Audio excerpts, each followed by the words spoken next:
Lane with Berkshire Hathaway Home Services, Ambassador Real Estate. And we are here for 30 minutes with a realtor. And I love that Dave was being patient with me today, because although it doesn't show it, nothing but tech issues today made it so much fun. So, you know, it's never a dull moment. You don't have tech issues when you're trying to do stuff. So, today though, we're talking about grass, and not the fun grass, but we're talking about grass. And we're going to talk about weeds and lawns and so forth, because it's finally turning green. Yep. And so this becomes kind of on the forefront, although I know you guys kind of do some stuff ahead of time to get people ready for spring, and then also as you guys kind of drift into fall. So we'll kind of cover all those fun things as we're talking today. So Dave owns Paradise Lawns. So how long have you been in the lawn business? Actually been in the lawn business since 1999 officially. Okay. So I have an uncle that used to own Early Bird Lawn Care. Okay. And that was before there was 8,000 lawn companies. So I kind of watched him grow it, and then we bought a house with a big yard.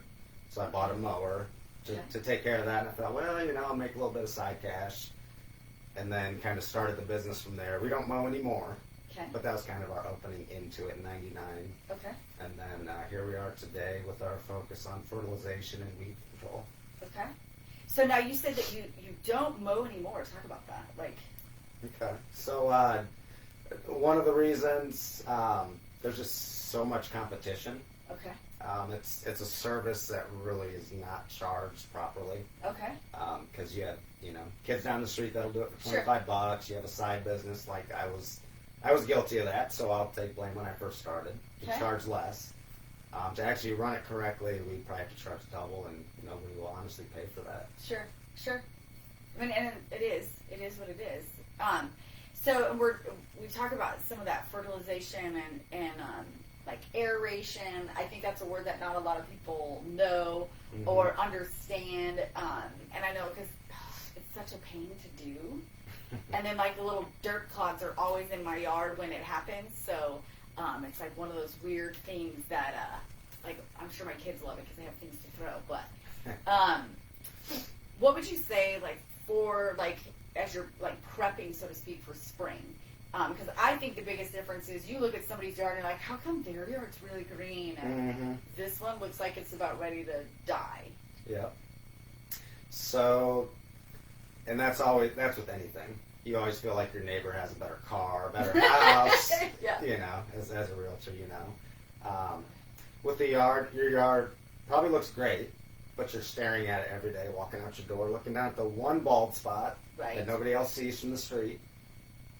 So I would say, back to your question, to kind of prep for spring, the main thing is to put down a pre-emergent. Okay. And what that does... we have to speak layman's for those of us who don't know what that is. Okay, so if I was an 8-year-old, to make you understand it, yes. Pre-emergent stops weed seeds from growing. Okay. And the main weeds that we're trying to target in the spring are going to be crabgrass and foxtail. Okay. Because they die out every winter, but they come back with a vengeance in the spring. Okay. So we're trying to stop those from growing. So just kind of a side note on that, I've been getting a lot of calls for spring aerations and seedings. Okay. We used to do those. We don't recommend those anymore. Okay. Now, I'm probably going to disagree with some lawn companies out there because that's their bread and butter. Right. But I'll tell you why. We had a few yards in the past where we went ahead and we aerated it, we seeded it, we even put the pre-emergent right afterwards. Okay. But crabgrass just took over the yard. Oh, no. And it was super ugly. And it took the whole summer to get it back under control. Oh, wow. Okay. So wait until fall. We always recommend wait until fall to aerate and overseed. Okay. And again, because it goes dormant over the winter and the moisture that it gets when it snows. Is that part of the reason you do it?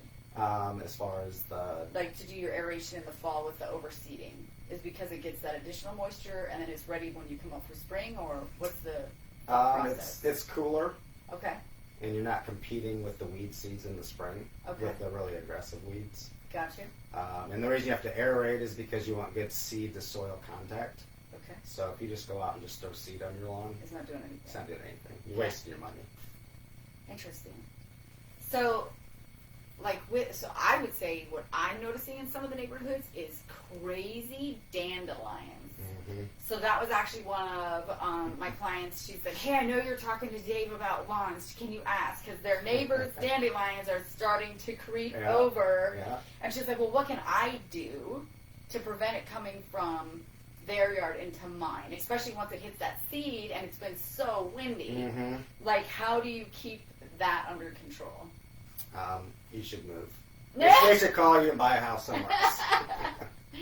What are some of the things that you recommend, though? Like, what are some... Definitely just selective weed control. Okay. You can do it yourself, but obviously we prefer you do it with us. We get Sure. the good stuff. You can get the store-bought stuff. It's Which not is always quite... never concentrated. Yeah, Right. It's not as good. We know what we're doing. We're not going to kill your lawn. Right. It's like trying to do your own hair, right? Yeah. I wouldn't know about that. But, See, I could dye my own hair, but it may not look like this. So I go to somebody, and she's got the good stuff. So yes, I get kind of how we want to do it for the yard. So there is treatments that you guys can do to prevent it from coming into your grass. Obviously, trying to get your neighbor under control as far as like their yard as well. But sometimes that's not. Yeah. I literally saw a yard yesterday that was like a giant wish come true. It was literally all the dandelions were at seed and just waiting to go. So in cases like that where you're like, that's almost a start over, isn't it? Depending on what you got for grass already. Okay. So me and my wife joked a little bit because we got a few yards in the neighborhood that are just pure dandelions. Yeah. It's actually pretty. I know, coming from a lawn guy. But if you just have like one or two dandelions, it's like ugly because you have a nice lawn and then you have just a couple things to mess it up. So yeah, I mean, main thing you want your lawn to be healthy. You want it to thicken up because the more bare spots you have, weeds are way more aggressive than grasses. So they're going to find those spots and they're just going to start growing. Anything that was there last year, dandelions don't die over the winter. Oh really? Yeah. So they're a perennial, so if you had them there last season, they're going to be back. They're coming back. Okay. So, yeah, if your neighbor takes care of their stuff, if they don't, once it makes it into your yard, then you can do a post-emergent weed control, which means after they're growing, you spray them. Do not use Roundup. I know that's bad around. Well, and it's not good if you have pets. Do you guys have pet-friendly product, or...? We do. Actually, all of our stuff's pet-friendly. Okay. We have 2 organic programs, which is a little different in the Midwest. We're kind of last to do all the good stuff. Right. Those are more pet-friendly. They're better for the lawn. We get great results with it. So, yeah, we always recommend one of our 2 organics. But we do traditional also. And kind of contrary to other companies, we don't automatically put some, like, toxic stuff into it. Like, grub controls, there's certain ones, and I'm kind of going off on a tangent. No, you're good. Neonicotinoids. It's a really long scientific word. Got you. It's part of the bee colony collapse disorder. Oh. So they kill pollinators. Right, they kill the bees. We don't want to do that. And a lot of companies have that already mixed into their fertilizer. It's just an app they put down on every yard, whether they need it or not. Oh, goodness. We don't include any grub controls as a standard. Right. We do offer them as a standalone service. Okay. And we have an organic option, and we have a reduced risk option, which is very, very low toxicity. Sure, so that you cannot. Yeah, there's just less, because everything has a little bit of a risk to it. Sure. But this way, there's no chance they don't kill pollinators either. Both of our products do not affect pollinators. How much, is there a lot of grub issue? It's probably been years since I had to deal with something like that, but how do you know you have grubs in your yard? I guess would be the first question. Well, it's kind of after the fact, Okay. So when you start seeing them brown spots come up, okay. A good indicator, if you go out there and you can roll that grass up like a carpet, oh, okay. You should be able to see them down there. Okay. And every lawn has grubs. It's maintaining it. It's maintaining it. Yeah. Okay. And we say not every lawn needs grub control, but some people just want to have that preventative regardless. Okay. And some people have had issues, so then, we just kind of keep them on that. But it's kind of an a la carte thing, and we're more of a personalized service, not just, hey, everybody's getting everything. Well, right, because with what you're saying is that there's some of the chemicals that are within it. So, you wouldn't necessarily want to use it if you didn't have to do it. Yeah. Is there minimum periods of time when you do some of these treatments, like to the yards, like fertilizer and stuff like that like have to be watered within a certain time frame, or like shouldn't be walked on, or kids shouldn't be near, like things like that, or pretty safe for all that? Fertilizers are all granular, so you can pretty much walk right on them. Okay. Weed controls, we try to just do spot control. Okay. So where we're not just blanketing the entire lawn every time just to kill weeds. It takes us a little longer, but we feel like the less chemicals we can put into your yard, sure, the better. And once it dries, you're good. Yeah, that's about the only thing. And then the only fertilizer I would say you'd want to water in sooner would be the pre-emergent.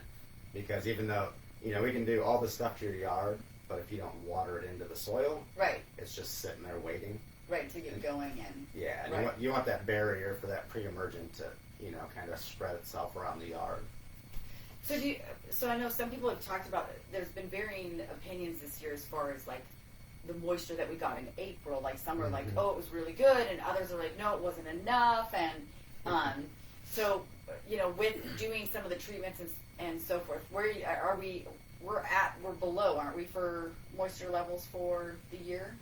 Honestly, I don't know. Okay. I'd have to check with Jim Flowers. Right, and be like, hey, where are we at with all that? So, as the year goes into it, what would you say is the biggest mistakes you see people do with their yards, besides doing it themselves? Okay, that is number one. I would say mowing too short. So it's funny that you say that, because we were just talking about it across the street from our house. Because I was looking at the yard, and I was like, wow, the yard across the street looks really fluffy. My husband goes, yeah, they mowed it, but they let it get too long, because then they don't want it to get too short. So talk about why not too short? Okay, so a couple of reasons. One's for aesthetics. Okay. If you mow it really short, like if you mow it, the taller you mow it, it's going to look greener. Okay. Because it's just lusher. Okay. One of the other reasons, the grass actually shades the ground. Okay. And that means less weeds. Because if you cut it really short, the ground gets dried out, starts to crack. Yeah, and just it's perfect breeding ground for the weeds. Okay. And I gotta say, when I grew up, my mom always sent me out, and we mowed it like half an inch. Short. Yeah, and you're thinking golf courses do it short, and they look good, but they're spending trillions of dollars and chemicals to treat it. Right. Okay. Yeah. Okay. Yeah, so basically you just want it to look greener. That helps you, shades the ground, and it makes weed pressure less. So what's a good height for grass to be? I would recommend 3.5 inches or taller. 3.5 or taller, okay. Yeah. Interesting. And it's a That's stretch. longer than I would. Yeah. And it's a stretch, especially for us OCD types. And you're like, I like it short. It looks bad to me long, but you start getting used to it. It starts growing up to it, and it just looks like a big plush carpet. Okay. What about direct, like? So, like, I know my husband is very much on the yard, just like he is, like, with carpet, like tracks, and like having. And so he changes the pattern of the yard to make sure that the grass is grown. Like, who knew all this stuff? Like, that was so complicated for your yard. Like, I just thought, oh, you just mow it, you water it, you're good. Like, but that you should be mowing a different direction each time you mow. Actually, he's doing great. That's sharpen your blades. Did you know that? Yeah. Well, I mean, it's no different than, I guess, like cutting hair. Like, if you're trying to do it with a pair of, like, kitty scissors, you're not going to get very far. But I would say that most people probably don't sharpen their blades often enough, or like even think about it. No, you just if it cuts it, you just keep going. But I would recommend 3 to 4 times a year at a minimum. Oh, really? So about 6 to 8 hours of actual mowing time. Okay. And then I would get them sharpened. Because what happens if they're dull, you'll rip the tops, and for one, it'll look really ugly because they'll start looking brown. Oh, okay. And then the other thing is it lets turf disease get in easier because it's injured. Right. When you have a nice clean cut, it heals itself really quick, and then just less chance of getting turf disease that way. Interesting. What is turf disease?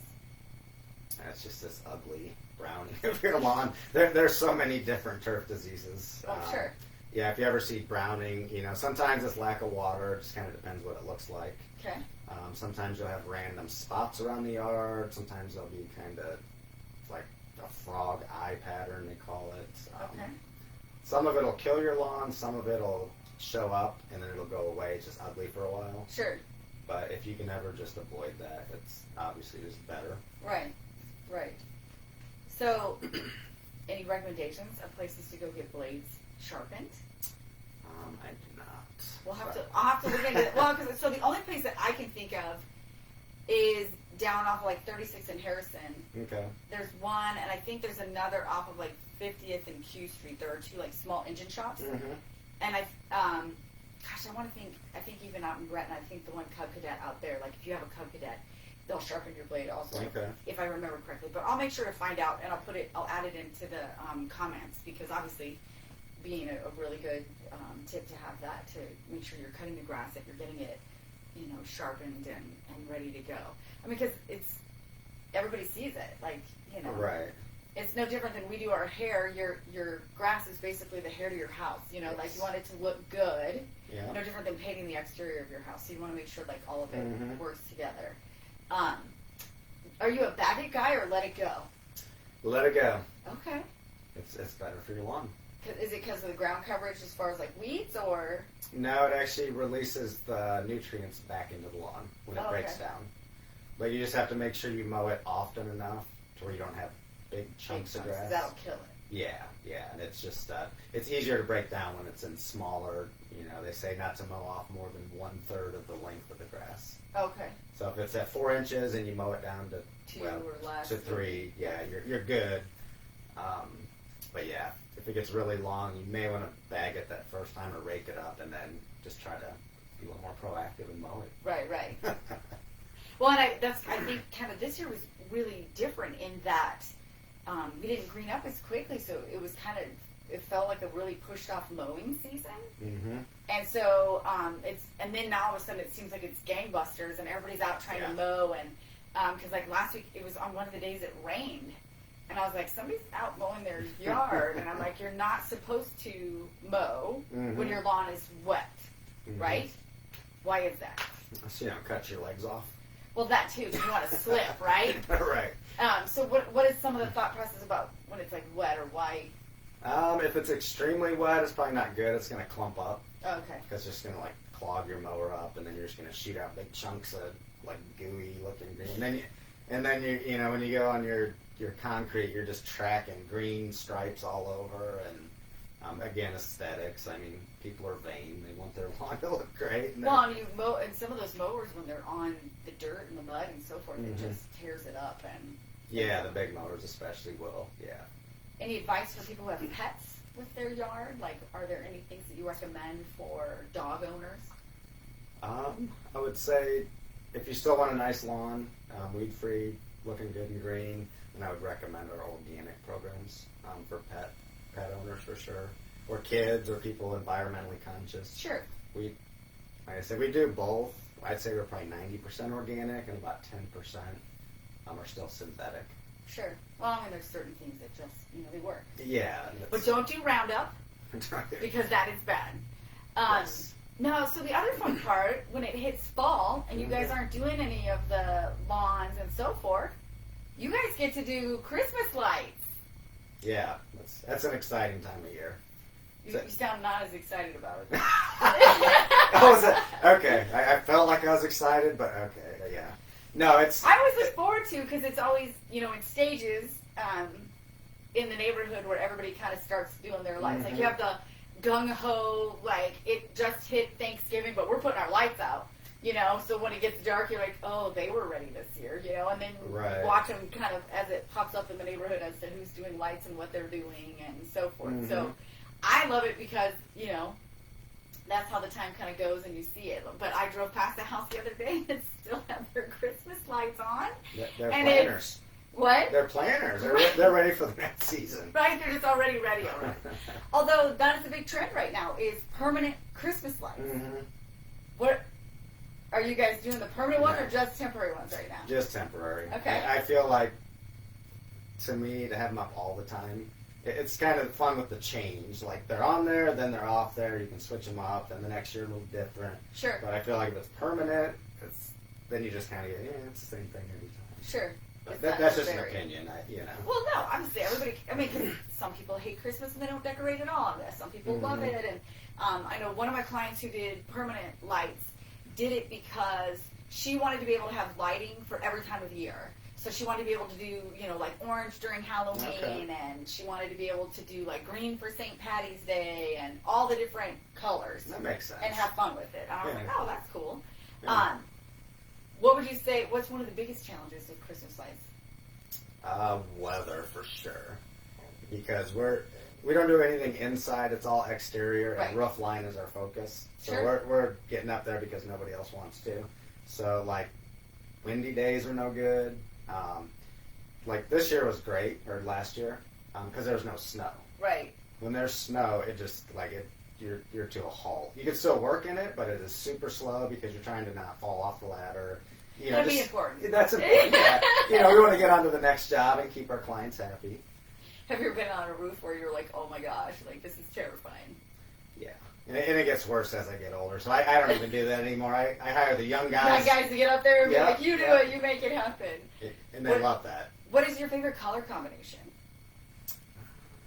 Or do you have a combination that you don't like? So my husband doesn't like the LED blues.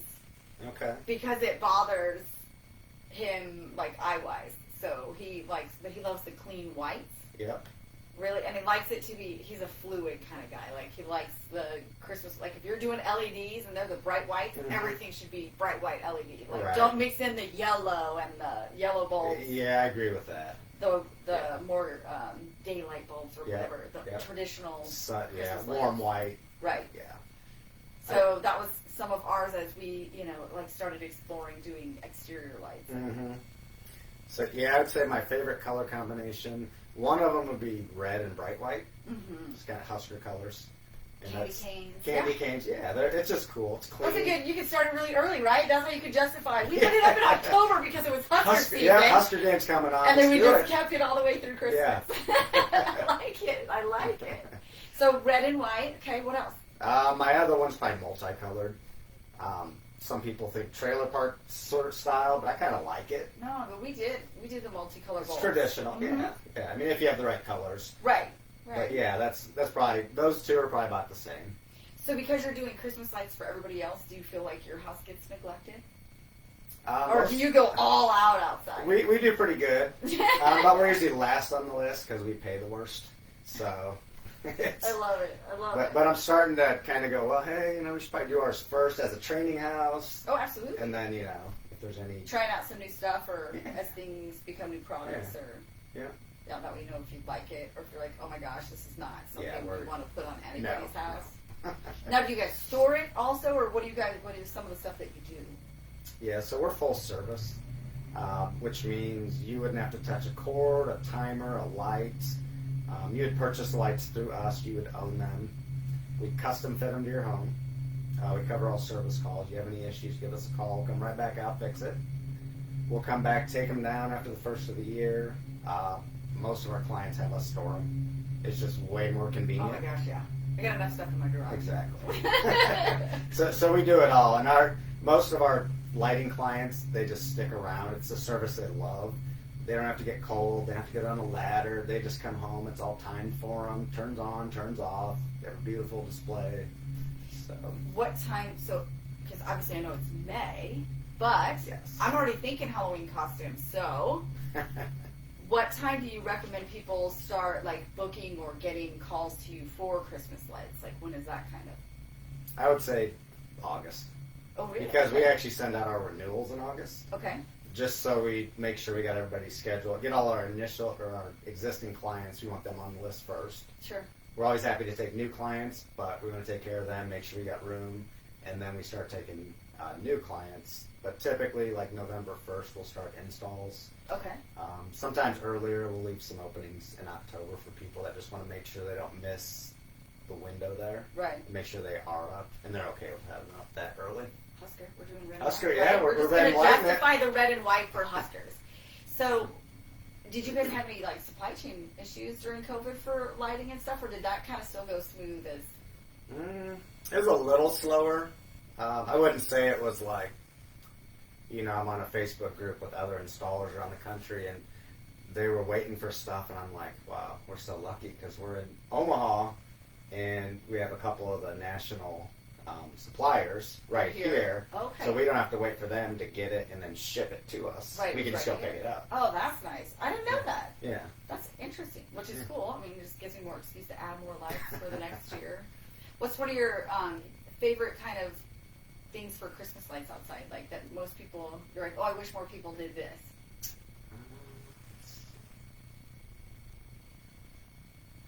I like the Starburst, the 3-dimensional big pokeballs that you hang in trees. Yes, I love those because they look like ornaments that are up all year, like in the tree. Yeah. Even when it's I love and those look really good, and they just look like floating lights, you know, when you're driving down the neighborhood. And I think they just add a lot of good like accents to the house or the rest of the display. I like it. And they got tons of colors now. It used to just be white. Okay. Back when they were just incandescent, the old school. But now they have LED, so you can do, you know, red and white combination, green and white. They just have, you know, color changing. Right. So pretty much whatever you want, we can get it. Wow. That would be fun. You could just like all sorts of decorations and change it up each year. Yeah. I like it. And my goal is to add each year to what we did from last year. Because my husband was only willing to commit to so much last year. So I feel like then we can add on to it and do a couple more things and get with it. So now as you start heading into fall, you talked about doing the aeration and kind of that prep going into fall. When is time frame to kind of schedule some of those things, or when should you be doing that? Like, I would say get in touch with us probably July. Okay. We'll actually start with all of our, because we have all of our last year's clients already on schedule, and we'll start like beginning to mid-August, depending what the weather's doing. Sure. And then try to get everybody done by the end of September. Sometimes they go into October, but that's kind of just a... If it's warmer, or... Yeah, if it's warmer, or if we just have such an influx of new clients where it's just, you know, packed and we just can't get it all done. Sure. But we, you know, again, we try to get our existing clients first, so the sooner you can get it on the schedule, the better, because we'll plug you in. And then... Can you aerate when it's raining? Or when it's... You can. I wouldn't recommend it, because it's... muddy? Yeah. Yeah, because you have all them little, like, dog turd-looking plugs all over, and they just get dragged, and yeah, it's not nice. And then you overseed it, and then it gets ready for the fall. Yeah, and we actually do something different than our competitors.